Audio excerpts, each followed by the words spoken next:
Who's ready to win the day in sports? I know you are. Welcome to Fantasy Sports Daily, powered by FantasyGuru.com, Monday through Friday, noon to 1 p.m. Eastern. I'm Justin Fensterman, and let's break everything down from a fantasy sports perspective. Good afternoon, everybody, or morning if you're not on the East Coast. My name is Justin Fensterman, and welcome to Fantasy Sports Daily here on the Elite Plus Network, powered by FantasyGuru.com. I head up a lot of our NBA content for FantasyGuru.com when it comes to DFS and sports wagering too. You can find me on social media at Fensty Sports, FENSTY Sports. Happy to be with all of you. A free show that we put out so you can get a little taste of the content that we have covering a lot of sports at the good old FG. Before I talk about what's going on today's show, you know, every Wednesday I join you guys the other days, noon Eastern, Fantasy Sports Daily. Ray Flowers, Monday, Tuesday, Thursday, and Friday. And if you want to join the Elite Mafia right now, especially, it's a great time. Besides getting Ray's Fantasy Baseball Draft Guide with all of the articles that it has and everything else, including the draft book, which has been very helpful for me, which has just dropped in the last few days. For the other sports, right now, we are running a great promotion to get access to our Discords, our cheat sheets, our articles for every sport we have except for baseball and football. The MVP Pass, you can get it at a very nice, affordable price right now, around $70 to $80. And with that right there, everything we have going on from MMA to golf to racing to basketball with yours truly, hockey with Jorge Pucks and his crew for the NHL section of FantasyGuru.com.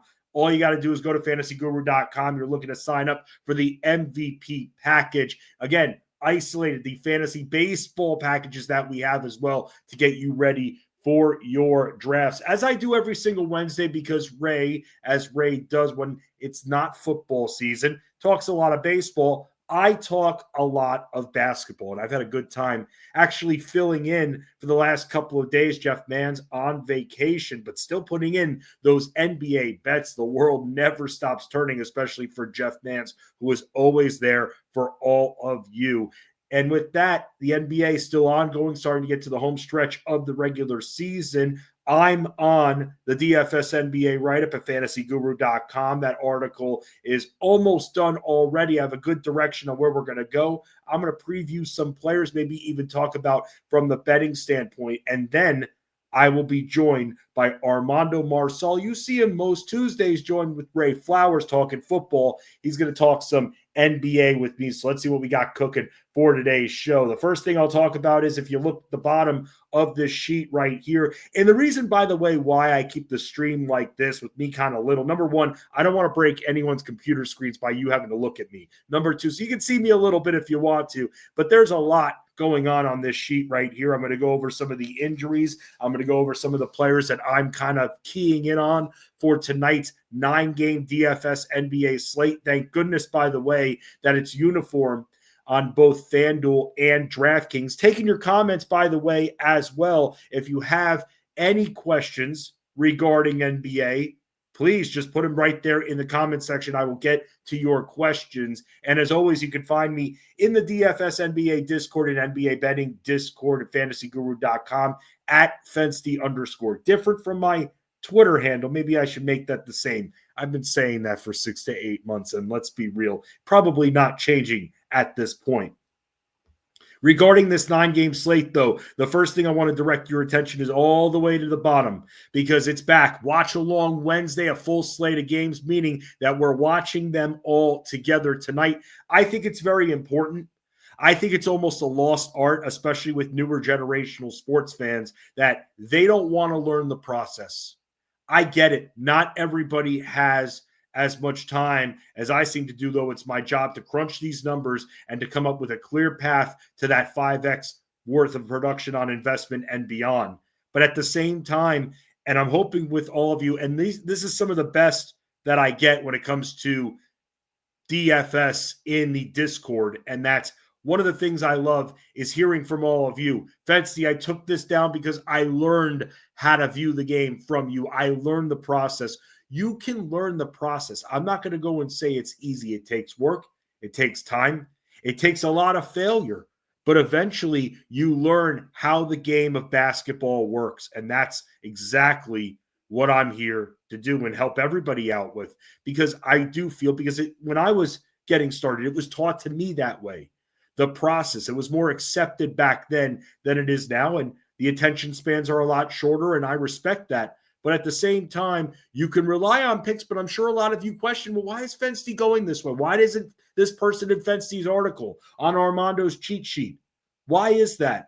Well, learning about the game, learning how to track the trends, and learning how exactly it all works and where to go in on a game versus where to completely fade off of it, that will help you with a nice takedown, win you hundreds of dollars. I'm not going to sell you on $1 million dream, but we see the screenshots in Discord, which is almost like a badge of honor when I see those screenshots, a screenshot of honor, because it just shows right there, even little wins are big wins, because a lot of little wins together creates a lot of profit. Don't forget that. Too many people in this space focus on the big cheese and the $1 million dream. Nothing wrong with winning a few $100s. Nothing wrong with winning $1,000. Nothing wrong when you put in a $2 lineup and you win $25. An amazing return on investment. And that's all I'm going to say about that. Little wins are big, and DFS NBA is damn tough. Before we talk about the DFS NBA slate tonight, I think that we have a chance to really cash in on some good odds for the end of the NBA season. The NBA Rookie of the Year, if you look at a lot of the end of season awards for this league, it almost seems like there are a lot of them that are determined already, at least from the odds standpoint. Shai Gilgeous-Alexander, it's pretty obvious that he's going to win MVP. And I think he's totally deserving. Thunder are a top team. He's still putting up a ton of numbers despite having a ton of talent around him.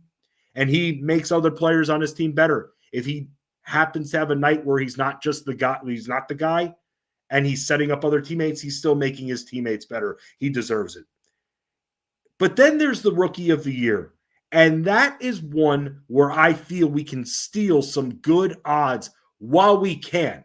Because over the next month, I feel like the odds that you're seeing right here in the section up top, I think are going to shift over the next few weeks. I like Stephon Castle.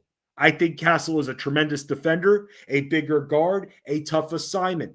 I think that's great from an NBA standpoint. But the problem with these awards, in my opinion, it's not just about the value that you bring on the court from witness from the naked eye. It's about the stats, unfortunately, more than that. Even though, to me, the merit of these awards and the way these awards should be decided are people that are watching these players regularly and can judge them. But Stephon Castle, the odds are where they are right now because Victor Wembanyama is done for the year, which we found out a few days ago, just completely crushing. Blood clots in his shoulder. He has to get healthy. So now it's life without Wemby. And when you're looking to see what the Spurs have already, there's really not much beef they have in the middle. So it's going to be a lot of wing offense. It's going to be a lot of outside the paint scoring. And what we were seeing was a correlation with Stephon Castle's time with the ball, how many shots he takes, with and without Wemby being on the floor, being pretty different. And I think the odds currently reflect that. But I think that's going to change. The problem with Castle and the whole notion that stats really matter for these awards, I think a big problem is going to be De'Aaron Fox as he takes more command of this offense for the rest of the season. Wemby's not coming back. So I think at this point with Fox taking over, you still have Chris Paul. He needs time with the ball. The forwards need their shots. Like I said, they have no inside play. So if someone's hitting from the field and someone's hot, they're going to keep going back to that player at this point. It's a major loss for San Antonio. But I can't say with confidence that Castle, who I thought, by the way, had one of the best chances to win Rookie of the Year, before the season even began, I'm now worried that he's not going to win it. And the reason is because I think that there are other rookies that have a clearer path to playing time and production. We're seeing, if you look at Kel'el Ware and Zachary Rizache, when you're looking at the odds for them, Ware and Rizache are going to be taking on major roles the rest of the way. For Ware, no more Jimmy Butler, and they've started to start him alongside Bam Adebayo. And just like we saw the other night, he's been eating on the glass, and this guy has shown scoring ability. And I think with him starting at center, and I think the Heat coaching staff, including Coach Spo, does a great job of making guys around him better, guys that actually want to be on the court. It's very hard to do when you have a Jimmy Butler who doesn't want to be there. But now that you have him off the team, you're seeing just how good Tyler Hero could be. You're seeing just how good Ware could be, especially starting alongside Bam. And it creates a matchup nightmare because Bam can bring up the ball, he's quick, and he can produce from outside of the paint. And that just makes it such a good fit. And I'm glad the Heat are doing this way. But that's less competition, and that's a clearer path to production. For Rizache, you've got a few players that have either been moved from this team, like a Bogdanovich, or even someone like let's just say DeAndre Hunter. When you have a DeAndre Hunter who plays tremendous defense, you need him in the game more. You absolutely need him in the game. So what are you going to do at this point when you don't have a DeAndre Hunter? You're not going to be playing as impactful of defense. And that's what the problem with the Hawks are at this point. But going into the year with Rizache, that's why I was kind of wondering what they were thinking, because they had established forwards in Hunter and Jalen Johnson. Why did they need to go after another forward? That to me was very, very confusing. They get rid of Bogdan Bogdanovich, and now all of a sudden you have Bogdanovich off the team, Hunter off the team, Jalen Johnson hurt and done for the rest of the year. Zachary Rizache now has a very safe floor. But it goes beyond that for a second, because when I first saw this guy play, he was everything as originally advertised, which was really instant offense, and that's it. When he's not hitting his shot, for the most part, he's been useless. But we've been seeing a lot more double-digit efforts. We've been seeing a lot more efforts on defense. I'm seeing him get in the face of his defender to try to avoid a screen. I like that. We're seeing some steals production. We're seeing a little bit more rebounding. So I think that's an area where we can see him improve on those stats, the defense, the rebounding, the better shots. At least he's going to be getting the volume. Because if you think about it, you've got Trae Young, Dyson Daniels, and then it's really Rizache, who's the third option, with Onyeka Okongwu, the fourth. So Rizache is going to have a lot of opportunities to produce. And if you look at what he's done lately, 16 plus in 3 of his last 6 games. So with Zachary Rizache now getting more of the offense down the stretch, that can help boost his odds. If I'm looking between the two, the way the odds are right now, Ware to me seems like, and also something else that I'll take into account, I don't necessarily know if this truly plays a factor, but I think it does in certain awards, and that's how competitive the team is. Both of these teams right now, if the season ended today, the Hawks and the Heat, they would be battling it out in the play-in tournament. So maybe it would come down to who's in better position, because they're 5 games behind the 6th-seeded Pistons right now. So unless something crazy happens, which is still possible, there's still enough time, over a month of action left. These two teams, or at least one of the two, are probably going to be in the play-in tournament. But I like Ware. I like what we've seen from him. And there have been times, and I think we're going to start seeing more of this, where Bam Adebayo's boards get taken from him, because Ware is a good rebounder. That's why they got him. They wanted to try this experiment out. They kind of hesitated, then they started trying it out. And the other thing with Ware is, he's going to have even longer of a leash because Nikola Jovic broke his hand and he's going to be missing some time now. He's probably out for at least a month. So now they're going to need these guys to be on the court if the Heat are going to turn away the opposition in the interior. So that's why I think where outside of Castle's going to be battling it out against guys like Devin Vassell and De'Aaron Fox and Chris Paul for time with the ball, I think, and from a reality standpoint, you can end up looking at him at the end of the year and be like, this guy's going to be something. This guy's going to be a piece to a championship team. But that, to me, doesn't meet the criteria of the rookie of the year. And I think because of that, and because it's going to be more stat-based, I think that you're better off if you're betting a future on rookie of the year. You're going with Ware right now at what, plus 900 on DraftKings? I just put some down on Kel'el Ware, and I think we'll see him improve. Couple of long shots before I start talking about the injuries heading into tonight's slate. Donovan Clingan, remember DeAndre Ayton is going to miss at least another few weeks, in hell, with the direction the Blazers are going, they might just hold him out even longer than that. Robert Williams, he can't handle playing more than 20 minutes. I saw a meme put out on X, and I was just dying laughing. And it was so obvious, too. Anyone could have put it out there. Someone random put it out there. And it's like every time Robert Williams exceeds 20 minutes of playing time, and then it shows like a picture of someone with bandages all over them because he can't handle that kind of workload. And with Ayton out, Donovan Clingan, who he hasn't been given as long of a leash as I thought. Sometimes he just shoots, and if he's missing, he'll get taken out. They don't care. But Donovan Clingan is an interesting long shot for the rest of the way. We have seen him have high rebounding games too, and I think we'll continue to see that. Although if they bring back Ayton, it's probably going to stunt that in a way, and that's going to be problematic. Someone that I don't think is going to have anybody in his path the rest of the way is Domantas Buzelis, who I thought was going to be more involved with the Chicago Bulls, but there were a few things working against him. Number one, as I've mentioned 1,000 times on this stream before, Zach LaVine doesn't make the players around him better. Zach LaVine makes players worse because Zach LaVine is a selfish player.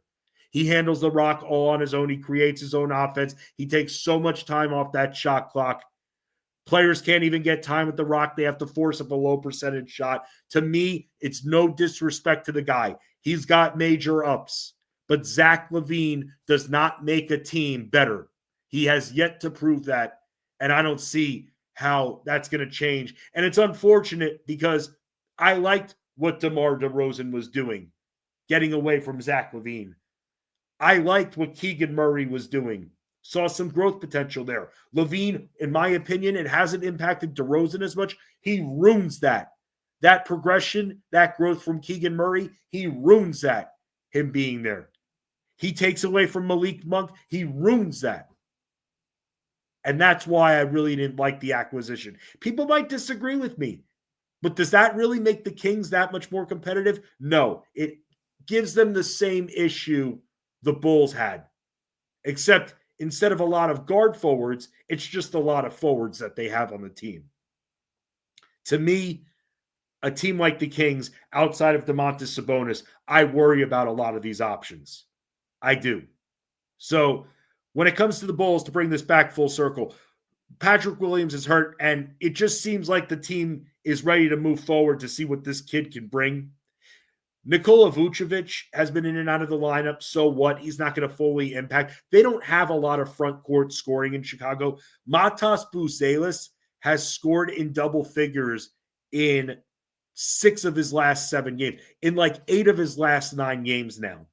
We're seeing him start to rebound more. We're seeing what he could do with the rock because Zach LaVine being gone, Ayo Dosunmu being out, they've had multiple players be bringing up the ball, including Josh Giddey, including Kobe White, and they've let this guy set things up from the elbow at times. And he's not afraid to drive. And I like that about Buzelis. Because if Buzelis starts getting a lot of layups, let's just say, and he can hit threes too, but he doesn't need to shoot threes. That's why I like him so much. Because that was my problem with Zachary Rieseshay. He was just hanging there at the arc. I can't fully blame him. Maybe coach wants him to stay there. I think that's stupid. You need to let these rookies grow a set of balls and learn how to drive the lane, even if they get sent back a bunch. They learn a lot from failing. When you keep them at the arc, they become soft, and it's stupid. And I know that these rookies aren't the featured player, and they're really out there to be a pawn to set up the featured players in the offense. He's on a team with Trae Young, a lot of shots. Dyson Daniels, a lot of shots. Jalen Johnson, who's now injured, a lot of shots. So I understand that, but at the same time, let this guy show his dynamism, let this guy drive a little bit, and then he'll develop a little bit more instead of keeping him at the arc. This guy, though, Domantas Buzelis, he's not afraid to drive. And the Bulls play at such a fast pace, he's going to be able to beat some of his opposition to the rim. I don't think he's going away. I don't think he's going away at all. They play the Clippers tonight. Pace nightmare for the Bulls. However, with Domantas Buzelis, because we're not seeing someone like a Kawhi Leonard play a zillion minutes. We're seeing him play, but still he's going to have time on the court where he's not going to have Kawhi Leonard shadowing him, and he's going to find a way to get to the basket. So that's why, for me, Rookie of the Year is a little bit more open than originally anticipated. I don't think Castle's going to get it unless we'd have to see some major stat improvements. I think that Ware is definitely a contender. I think Reza Shea could be a contender. And I think that Domantas Buzelis is a dark horse for this because he's going to be getting a ton of minutes, a lot more shots, and a lot more time with the ball moving forward. The Bulls are doing it right. If they could have gotten rid of Nikola Vucevic, they would have. But they couldn't. There were no suitors. They're lucky that they got rid of Zach LaVine. Someone that joins me every single week here on the stream to talk a little DFS, NBA, and general NBA strategy. My guest at this time, you know him, you love him. It's Armando Marsal. Armando, what's going on, man? How you doing? I'm doing good, brother. How about yourself, man? Looking forward to talk some hoops with you today. Absolutely, man. Still rocking the sleeveless shirt there, man. I'm liking it very much. That's called dues paid. I thought you were going to wear your NBA jersey. I didn't have. I know, man, but I'm trying to be. I was expecting it. I was expecting. The only reason why. I'm back to my hoodie next week, baby. Back to my hoodie next week. Yeah, man. You know what? I'll be honest with you, dude. I ordered a bunch of jerseys from China, and they're very cheap. Okay. They're still stitched, but they're very cheap. The problem is, love where I order them from. The one problem, though, is sometimes a 2XL is not exactly a 2XL, if you know what I mean. Let's just say sometimes a 2XL in certain brands is a skinny XL.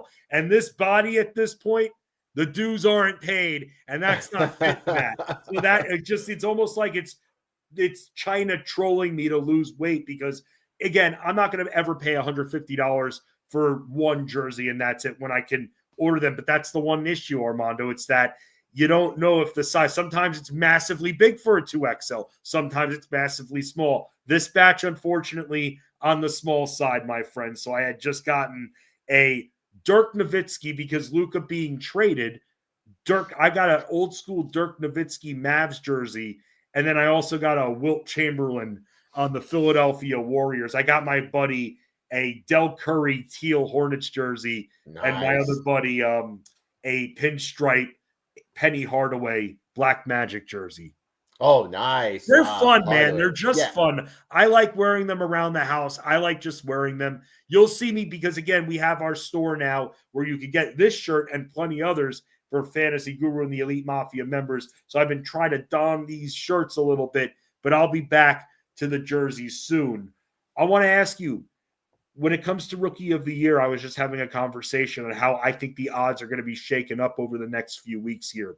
I just don't see Castle, as much as I like him, winning Rookie of the Year because now De'Aaron Fox with no more Wemby is going to be taking the full command of this offense, and that's going to be splitting hairs with him, Chris Paul, Devin Vassell. Too many mouths to feed and time with the ball shared, and I think that's going to impact his stats, whereas your guy, Kel'el Ware, because you're a big Heat fan, at this point, he's starting next to Adebayo, and we saw games just like we did the other night where he's kind of just standing in that paint alone and has all the chances to rebound, and even other guys like Zachary Rizachet, who now with the trades that the Hawks have made, he has a clear path to minutes and shots, and we're starting to see the rebounding. And then the dark horse I gave from Chicago, who should be their main power forward, will be the rest of the way, Domantas Buzelis, plus 4,000, Armando, for Buzelis. What do you think about some of these rookies I just brought up? Yeah, I like the idea of if you're taking the plus 4,000, right? You don't have to invest or risk a ton to, win there, right? Or profit significantly. So I like the idea. Look, I think it's going to be Ware. I really like the way he's been playing. You mentioned that he's just been a havoc under the boards. He's just been very good there. Been very efficient. He really has added a dynamic to Miami that they were looking for already. Like now having Bam and him on the court at the same time, it really makes a big difference for how they can approach their rotation here. So I think he's the favorite, clearly. I think he's going to win, but I like the idea of taking a little bit of action and going with a plus 4,000 or something like Buzelis, right? Like you said it, I was listening to you, and you made a lot of great points. He's going to start playing a ton of minutes, right? He's going to see more opportunities. This is a team that's not going anywhere. So why not give someone like him some opportunities? Why not see what you got in him? Why not just let him go out there and play? I think you're going to see, I agree. Castle, you and I think spoke about it a couple of weeks ago, and he was someone we both liked. But I think the dynamic in San Antonio has changed significantly, right? And I think because of that, it's going to impact his opportunity, what he brings to the table, what he's capable of doing. And it's not nothing with his talent. It's not anything about what he, how good he is. It's just about opportunities. And you need opportunities in order to produce. And I think Ware, Buzelis are going to get a ton of opportunities here. The big thing with Ware is, and I do think this plays a little bit of a factor, is where you end up in the standings. I mean, let's just say these stats were identical between Buzelis and Ware. I mean, Miami's likely going to be in the mix for the play-in tournament. I mean, they're not, in my opinion. I could be wrong about this. I don't think they're going to do damage in the playoffs and shake the standings. They can make it, though. They can win the play-in tournament and get one of the final two seeds. But that could be the point of differential that puts Ware, even if Ware's stats are a little lower on the scoring front than Buzelis, which I'm kind of expecting, that could still give Ware the edge because of the placement of the Heat versus the Bulls there. So, I mean, at this point, what are you looking at? You're looking at it like a plus 450 and then a plus 4,000 for the two. Like you're saying, the investment doesn't have to be as much. Tony Fields, what's going on? I'm always loving to meet some of our Discord friends that we have when they give what their code name is, their handle in Discord. Tony, you work very hard and good job with all the wins that you've had this year. Thank you so much for joining. You rock as well. So it's good to see Tony Fields right there. Something else I mentioned, former Bull, now member of the Kings. Zach LaVine, does Zach LaVine being on the Kings, because we're going to have to, for tonight's slate, I mean, we're going to have to focus on Sacramento and their high total against Utah. But does Zach LaVine being there turn you off to Malik Monk and even Keegan Murray, DeMar DeRozan? Because ultimately, even though DeRozan hasn't been that impacted, it's the same things I was worried about when Zach LaVine was on the Bulls, that he just takes so much time with the ball himself. It kind of stunts the ceilings for all the other players that I mentioned that are in their guard and forward repertoire. Yeah, you and I have had this conversation several times. I agree, man. Like, I think him being there makes things a little bit difficult, right? Like, you have to be very selective with your DFS. When you're playing DFS, you have to be very selective with this team. You mentioned great matchup here against Utah. So I already did the cheat sheet. Obviously, I was still going to be working on it throughout the day, but I already have like basically the meat and bones are all there right now. No core plays just yet. Obviously, news is very important, but the only player from Sacramento I have right now is Malik Monk, right?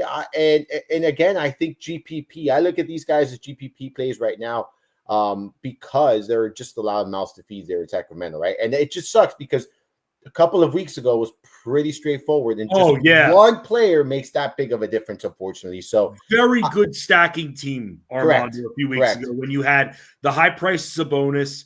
Fox wasn't that bad. He was in that 8K range. And then someone like a Keegan Murray even, or a Monk. Monk was in the 7K range, but Keegan Murray's down there at 6'1", 6'2" at the time. It was a very easy team to stack. It's kind of a you go all in or you're all out there. And so with this matchup, the problem with this game too is we need, to me, if I'm going to trust really any of the big priced Sacramento guys, Walker Kessler must play. You're already down 2 forwards there. The Jazz aren't going to be in this game, at least in my opinion, although they can surprise because Sacramento to me is not that great of a team. They need Walker Kessler in there if they're going to stay in this game. Yeah, I agree. It's something you have to monitor here. That's another concern, right? Like they're right now, the spread is what, 10 points, I think it is. So yeah. I could pull it up, but I think it's 10 points. 9-point spread. Yeah, so it's already a little, I don't want to say it's a blowout, massive blowout risk, but it is a little scary, right? And so you're investing, there's still, the prices are still not, that's the thing, the prices are still not as low as they should be given what we've seen from some of these players recently. So Sabonis is still priced up. DeRozan is still pretty, I don't want to say expensive, but he's somewhat priced up. Levine is priced. Malik Monk, so prices aren't at a point where you're saying, yeah, I want to take advantage of it. And that's my big concern here, especially on a 9. So there's 9 games on the DK main slate. So that's another thing. 9-game slates, there's options you can choose from. So avoiding some of these situations is something I tend to do sometimes. Kings are a very easy team to avoid now, except for Sabonis, man, especially on the props too. Sabonis just has a way of coming through. He always does. The fiercest rebounder, I've said this a few times, in the NBA this year. That prop continues to remain at 14.5, and he goes over and over, even though it's a sweat. He makes you sweat for you. You lose a few pounds, just like you in the sauna. But, man, he still goes over there. I went on Armando. I've been filling in for Jeff Mans, our buddy at fantasyguru.com. I've been filling in for him on Elite Sports on Sirius XM. You've joined Elite Sports before. Ray Flowers, by the way, is going to be hosting Elite Sports today, 3 p.m. Eastern on Channel 87. I went on a rant to start yesterday's show. And pretty much the reason for the rant was to just express the frustrations dealing with the Philadelphia 76ers and being a regular DFS player and content creator. Dude, do you think that we see Joel Embiid play basketball again this year? Because this is just a drag, man. The guy's knee, you watch him play, there's clearly something wrong. He's admitted he needs another procedure. The Sixers team is like 17 games under 500. Dude, I know from the fan standpoint, you don't want to rob them of hard-earned money and seeing Embiid, but you're seeing such a damaged Embiid. Why not just rule him out for the rest of the year so we can finally have direction on how to deal with this team and their opposition, for that matter, for the rest of the way? Yeah, I'm not sure if we're going to see him again, right? Like, I don't want to say no, but I'm also not, I don't want to say I'm confident that he will play again, right? Because you just don't know with these kind of players. I agree with you 100%. I think they're dragging this out. You look at the standings. I don't think they're really going to make a run here, right? Like, they need him to be healthy. Even when he's on the court, he doesn't look right. Like you mentioned, he just doesn't look right. I always look at these things as if there's something wrong, fix it now. At the end of the day, their season, I don't want to say it's over, but it's not. I don't think there's much of a chance, right? So just cut your losses now. Get whatever he needs to get, what worked on, the knee, the procedure, whatever it is he needs, right? Get that fixed. That way you come back next season and you give him a longer period to rehab, a longer period to rest, a longer period to get healthy. That's how I would approach it. But again, I'm not, the fact that there's uncertainty about the issue and what it is exactly he needs or whatnot, I think it's a concern. For me, I'm 50-50 as far as, I've seen people, don't overreact. I just don't know if he's going to play or not. I don't.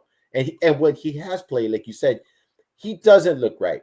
He doesn't look right. You see this in sports, right? When to play. And then at the end of the season, he had a partial tear. It's obviously we all knew that by watching it, but why are you announcing it now? Just get it over with, announce it, sit him for the rest of the season, and let's just move forward, because this is honestly for DFS and for content coverage, it's terrible. Right. And you know what's terrible, by the way, and I just want to say this while Armando is on too. Kristaps Porzingis getting ruled out after lock. Screw that. These, you know what? Technology, there's no excuse.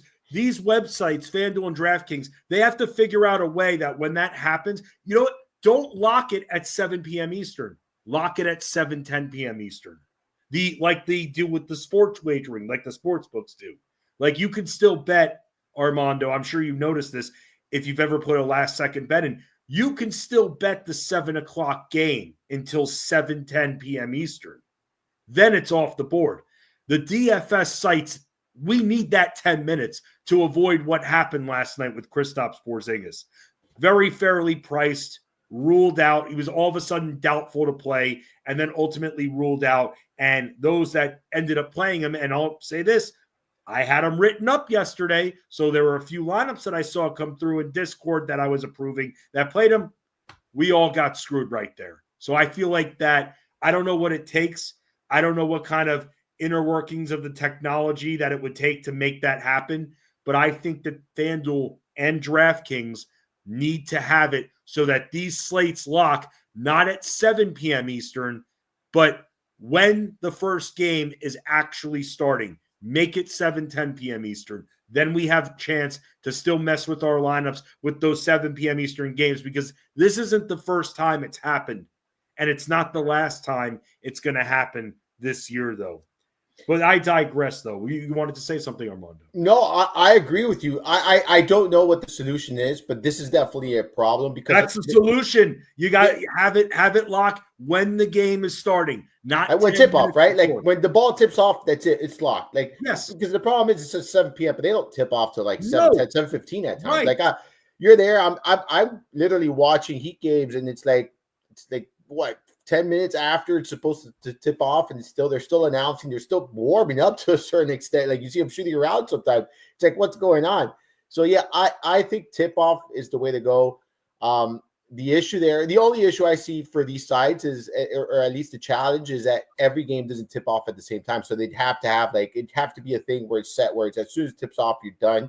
It's worth it, though. It's worth it. Yeah. You pay the money to do that. And it's going to suck. You're going to have to redesign the code and stuff like that. I have some really good friends that are all into coding and stuff. I know how hard it is. But when you're dealing with people's money and some of these entries, I mean, look at our guy, Mark Hogan. Yeah. He's entering $100 contests like it's freaking going out of style. That really impacts someone's wallet when now they have to take a zero for something that's not their fault. We had zero idea that Kristaps Porzingis was going to play. I mean, I guess because of the whole, the back-to-back, maybe we should have thought it was a possibility, but to not even get a note on it until 7:01, that's crap.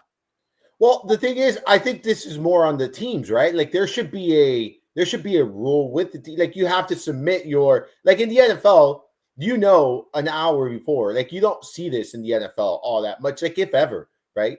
I'm sure there's the exception to the rule, but you don't get these after tip-off time news on teams that tipped off at 7. You don't get news at 7:05 on teams that tipped off at 7. Like that should not be an issue. Like that should not be allowed in the NBA. Like I am certain, and I know you're certain, that Boston, well before 7 p.m., knew that Porzingis was not going to suit up. I am sure that he knew at noon yesterday, or 1 p.m., or 2 p.m., or even 4 p.m. in the afternoon. The fact that they don't announce it after tip-off, I think it's ludicrous. Like, really do. And part of the deception with that was Cornette was already ruled out. Horford was then ruled out. So now I'm thinking, okay, well, they need someone to play center. So now, to me, it's more of a reason for Porzingis to play. And something you just brought up in football, you remember, I think it was week 2 when Evan Engram injured his hamstring or whatever during warmups. Yeah. But we knew about that an hour and a half before. That's the difference here. It's if someone, as we've seen, if someone injures themselves in pregame warmups, we have at least 40, 45 minutes at the latest that we know. In basketball like this. That's why these sites need to do a better job of making sure that the slate locks when the game begins. And I know it's hard. I know it sucks, but it's the reality of it that people get screwed, and it's the NBA. So it happens a lot, man. And by the way, to circle back to the Philadelphia 76ers, by the way, because they're 10-point underdogs against the Knicks tonight. The Knicks aren't the same team, though, as they were earlier this year. They're a lot more vulnerable defensively. We know Joel Embiid is going to be out tonight. So are you all in spending up on Tyrese Maxey? Because the Knicks have been allowing like the most scoring to guards over the last few weeks. And tonight, even though Mikal Bridges will be on Oubre, Maxey and Oubre are very much in play. And I don't think they're going to go highly owned. I'm okay with Maxey tonight. I'm not overly excited about him. I look at the slate and I look at some of the priced up guards, and there are other players in better situations, better game environments that I prefer a little bit more. I do think you can make a case for Maxey. You mentioned it right there. But if I'm going to play Sixers, I'm probably going to take the lower price guys here. You mentioned Oubre. He's someone that really stands out to me at his price. I think he's a good point per dollar play. So I'm probably not going to be going to Maxey today. I do think in tournaments it makes sense. You mentioned that he is expected to be low owned. We know he has a significant ceiling here. But for me, I'm going in a different direction when paying up at guard here. I just look at some of the other players and some of the other matchups here tonight. I just feel a little bit better about some of those than I do with Maxey here. Who's your favorite of the spend up guards? Man, there's a couple. So like in my cheat sheet, I mean, Hero, I know he did awful against these people the other day. What was it? 4-4-19, right? Oh, bro. It was stupid. The subscribers wanted my head after that, man. I had him as a bet. He missed. I had him as a core play. He screwed up that, bro. They wanted to tear my head off like it was the final portion of a Mortal Kombat battle, man. Fatality style. We're going right back, baby. We're going right back. This is like when you're in Vegas and you double down on black after it's hit red 5 times. You're like, let's go. So that's what we're doing here today. It's a great game environment. Yes. People are going to look at that last game and be like, ooh, uh-oh. Correct. And you know what? That Heat team, which were, I believe, coming off a game from the night before, that whole offense sucked. I made 2 bags of popcorn for that game the other night because I didn't think I'd want to see anybody else. I was so excited. And I talked about it on Monday on the shows. I was so excited for Heat Hawks.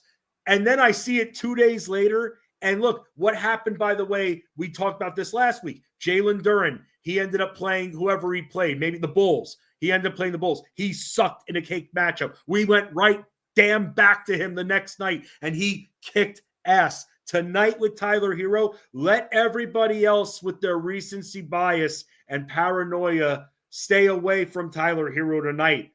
We're going back in on Tyler Hero tonight. And Tyler Hero in a very fast-paced environment, not coming off a back-to-back, especially after the crap that he put up the other night. Dude, I am so lockstep with you that I want to go back to Tyler Hero. And the little cherry on top, there's a chance that Bam Adebayo might not play. Correct. More usage for Tyler Hero there. Correct. And that's the thing. Like, everyone's focused on the result of that game. You know what I'm looking at? 19 shots, baby. He took 19 shots. Let's go. He's going to take an abundance of shots here. Like, right? Like, the opportunity is going to be there. He's not going to have those poor shooting efforts every night. So if he goes and he only made 4 shots that game, right? He went 4 of 19, 0 from 9 from the field, from 3-point, 9 3-pointers that game, 12 3-pointers the game before, 14 3-pointer attempts the game before that, 6, 11, 11, 11. I want to invest in those opportunities against Atlanta. I just do, right? So I'm going to go right back to the well. I hope he comes lower owned than he should be. I'm looking at ownership projection. He's expected to be around the 20 to 25 range. Perfect. I hope it's lower than that. I hope, and you might be, but I just absolutely love him here today. 8,600. He's one of my favorite pay-up options on the entire slate, if we're being honest. Like, he's going to probably be a core play for me tonight. I'm not afraid to go back to the wall. And that's the thing we do. Like, we trust the analysis. We trust the research. We trust everything we do, right? Nothing has changed between now and that slate. Nothing. Right. So I was with you that day. That was Monday, if I'm not mistaken, right? It was Monday. I saw he was a core player with you. I had him in my lineup. I was in on it with you. It did not work out. That's okay. I started listening to emo music because I was so disappointed in my calls from that game, bro. We were set up for a cake matchup. Bam Adebayo, I was very big on that night because at this point, the Hawks are awful against forwards, and Bam Adebayo is going to tower over whoever his matchup is. So he shot like crap, and that was the problem there. He still took a lot of shots, but Tyler Hero, man, I thought he was going to be great there. And you mentioned the volume was still there. The pace is going to be great. And the other night proved to me, Armando, that despite Atlanta dealing with their injuries, dealing with the assets that they traded away, they have enough offense that they can stay in this kind of game. And we have a low as hell spread there. So we might be totally in lockstep on Hero as a core. And I think that people and players are going to look at that, especially in GPPs, and see that he didn't do anything there and not want to go after him. Unless Bam is ruled out, then everybody's going to be on him, and that ownership is going to be like 45%. Yeah, and I'm still going to eat that chalk, though. I'll tell you right now. I'm still eating that chalk. I don't care if he's 50% on. I'm pretty much like, I think we agree. I think we're going to be all in on Tyler Hero tonight. I again, there's just so much to like. There's so much to like here. Another guard that's interesting to me, Jalen Brunson. Like, he's someone that, so long as he remains under 9K on DK, man, like, it's tough to overlook him, right? Like, I like him here. I think he's in a good spot. So he's another one that if you're looking at that price range, he's interesting. What if Towns ends up playing? I'm sorry? What if Towns ends up playing? I think the Knicks would be stupid to play Towns tonight. They don't need him to play tonight. There's no Embiid. There's no Yabusele. I know what Drummond, and that's it. They do not need Karl Anthony Towns. I thought he tore his knee the other day against Boston, and he luckily didn't, but it's definitely somewhat sprained. Keep him out of this game. They really don't need him. I don't think he plays. I don't think he plays. Like, so let's just say he does. You're still all right with Brunson? I'm okay with it, but I'm not gonna. He's not gonna be a core player of mine. Like, he won't be. He's not gonna be a core player regardless. But I'd probably just leave him for GPPs at that point, right? Like, I feel like maybe in cash it's a little bit more risky. So that's kind of where I'm at with him. I think, but I do like the matchup. I do like the price tag, and obviously what he brings to the table. He has such a massive ceiling, right? And I feel like he's slightly not significantly, but slightly underpriced right now. I think you're getting a good, price given the circumstances and the matchup here at hand. I wanted to get your thoughts because I feel like you want to bring it back with someone from Atlanta. Like, is Trae Young that guy, or you could probably maybe you're more in Daniels than Trae Young? Yes, I thought, yes. Dyson Daniels has proven that he doesn't need to score to make weight. He's been a rebounding machine lately. We've been betting on him, and we've been doing a damn good job of doing that. He's also gets a lot of time with the ball and runs the offense with the second unit. And being that he's just so prioritized, a lot of that offense now coming from the backcourt, if I am running it back, I'm going to go Dyson 10 times out of 10. Even if he's more owned, I want that value. That's what, a $2,000 difference right there most nights. And in a matchup like this where the Heat, to me, aren't the same defensively. I like Andrew Wiggins a lot, but in the backcourt, and that's not where Wiggins is going to be really focused on. He's going to be more at the elbow, but in the backcourt, that's where you can attack the Heat. So yes, I do like Trae Young, but if we're going to be stacking this game, I'm going to go with the cheaper option with Daniels, who tends to come through. Yeah, that makes sense. I have Daniels in my sheet as well. I think he's very interesting. I have Trae Young as well. I think he's somebody you can make a case for, but I probably will not be spending up, with both Trae Young and Hero there at the guard position. The one guy I will be monitoring status today, and I think this is important, Tyrese Halliburton. He's put up some massive games recently, man. And it's against Toronto. That's a fun game environment there. So I think watching and monitoring his status is something I'm going to be doing here today. Yeah, no, that's something else too. You're right. He's become more of a scorer now, and he tends to really be more of a passer. And unless he's really hot, if he's not hot, he's missing even a few shots. You can tell he's very critical on his own game, so he immediately goes into more of pass mode. So that's absolutely something we're going to have to watch. Yeah. Another game that I'm considering stacking, although it does have a little bit of risk factor attached to it. Anytime the Bulls are on the slate, I look at the opposition. Remember, there's no Norman Powell tonight for the Clippers. I like Harden. I know we talked about some of the cheaper guards. I like Harden in this matchup. I like Giddey in this matchup from the other side. I talked about Buzelis for a future. I mean, Buzelis will have more time and he's cheap. I like him. Dude, I like Kawhi Leonard and Zubac tonight too. It's an 8-point spread, though, and we know how good the Clippers are, but the Bulls bring offense, and they tend to stay in games. Are you willing to trust some of these Clippers options? Because I don't think that Kawhi Leonard is too priced out yet. I think James Harden in a competitive game at, 9,800? I know it's high as hell, but he can still hit. The pace-up spot is fantastic, and the Bulls against guards have been pretty weak. And then Zubac, I mean, Vucevic is doubtful. He's likely going to sit. So now he's facing Zach Collins. He'll eat him up in the inside. Yeah, Zubac is my favorite player from the Clippers tonight. I'm not going to be stacking because I do have concerns that I don't really trust the Bulls keeping this one close. I do think Leonard's a good play, though. Like, what are you projecting him for, about 30, 32 minutes here in this game? I would say 28 because I like to think that, again, the Bulls don't play good defense. I'd like to think that he should be in there no matter what the circumstances.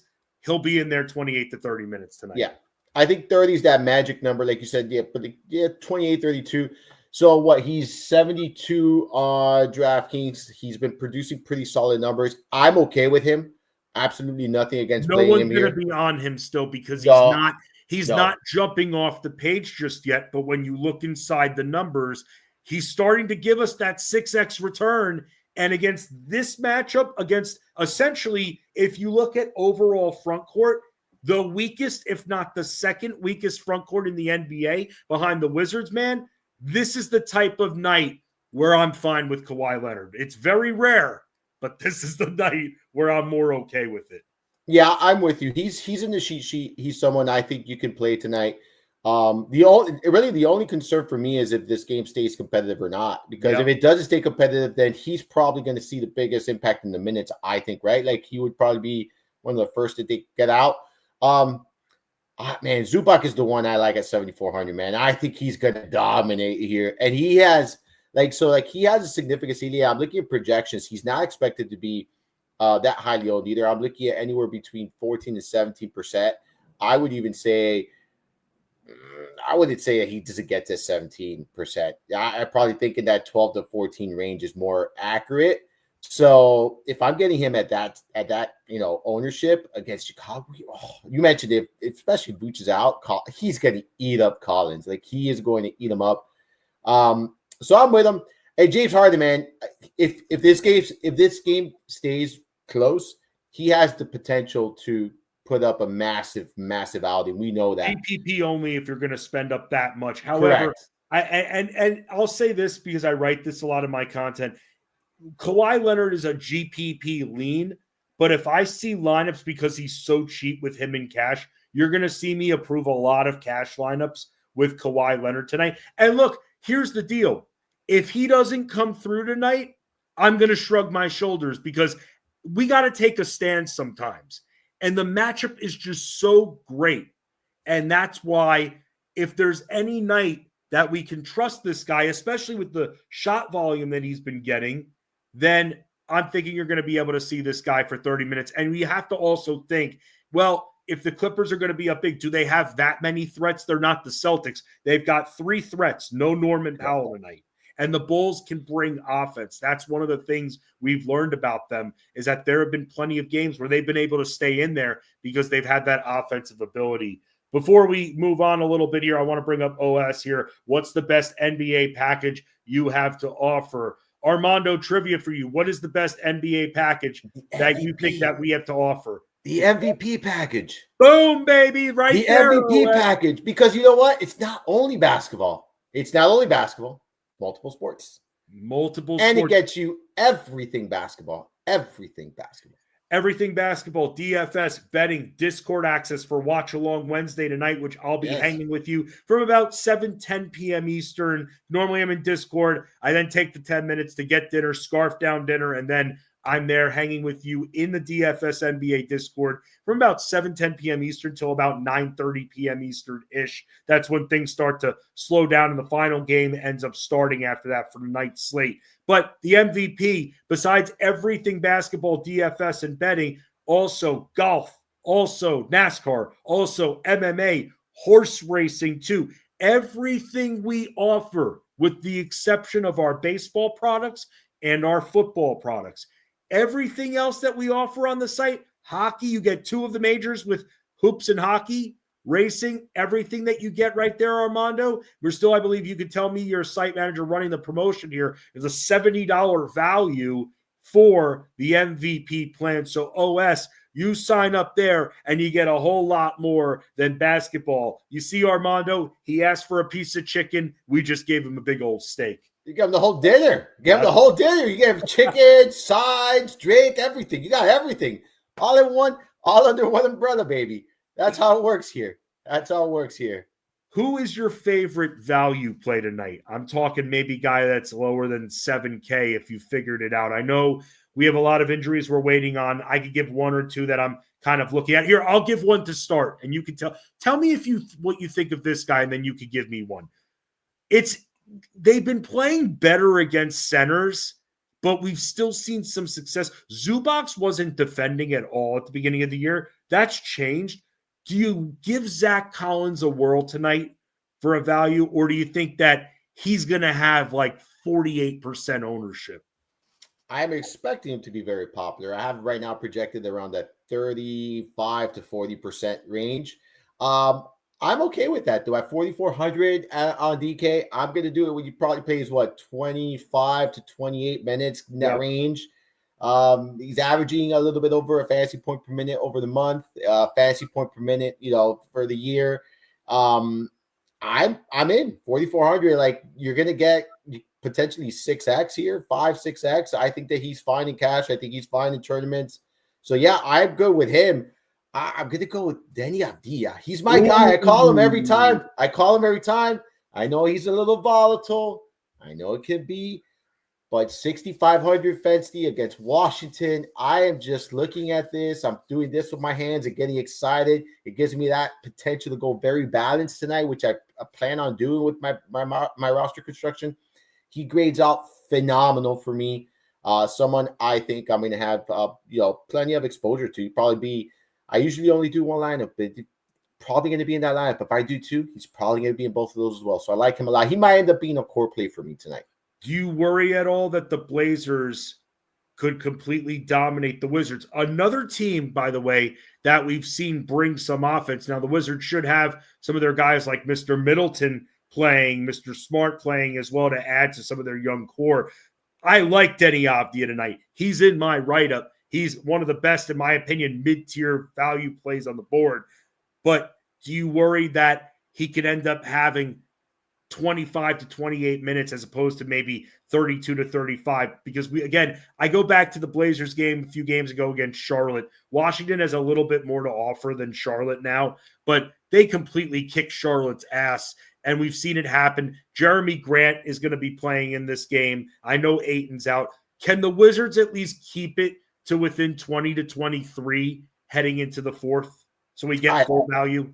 I think so. I think you're going to get full, like a regular allotment of minutes. I don't think this game gets out of control. The spread 6.5, so it's a good 231.5 total. I'm not too concerned. I think there are other games. I'm more concerned about the Clippers and Chicago game than I am about this one. And I'm more concerned about that Sacramento Utah game as well. That's the biggest concern I have there. Yeah. And if Walker Kessler, by the way, does not play, it's all value and stay away from those options. It is. I know, again, there are certain players that are going to volume produce in that regard. That is too dangerous, though, if Walker Kessler does not play. Correct. Very questionable. Walker Kessler, by the way, makes a major difference. Why? He averages a 4.5 offensive rebounds per game. The best in the business at offensive rebounding. Think about that, by the way, when you're placing your over bets on Walker Kessler for rebounds. A little bit of, I don't want to say a cheat code, but the fact that he grabs a lot of offensive rebounds, that's going to double, sometimes triple you up when you're looking for an over for volume from him. So with that, Armando, again, it's always fun talking NBA with you. What's coming up for you on the site? Yeah, so my and Marsal podcast was posted on Monday. If you haven't heard it, Russell Clay and I talked a lot of dynasty fantasy football. You've got cheat sheets for me today. I got the article tomorrow. You'll catch me in Discord tonight with you. You'll catch me in Discord tomorrow. I'll be doing solo Discord tomorrow. And I might, just maybe record another podcast this week. trying to get that guest aligned here. If not, first thing next week, you'll see another podcast for the Mind Marsal. I'm going to try to start doing 2 a week here, Fensty. And that's what I got cooking right now. We got a lot of other stuff going, but right now that's what I got cooking. Wait, do you say you're solo tomorrow on Discord? Yeah, I'll be in there tomorrow. Discord. You know what? If you're solo, man, and you need a tag team partner, man. I got it. If you want to jump in, you're always welcome. Your company is always welcome. I'll be on the outskirts hanging out with the betting crew at least there. Yeah, you listen, you're hammering the bets there. So if you want to pop in and say hi, you're always welcome, Fensty. Absolutely, man. Your presence is always welcome. Yes. All right.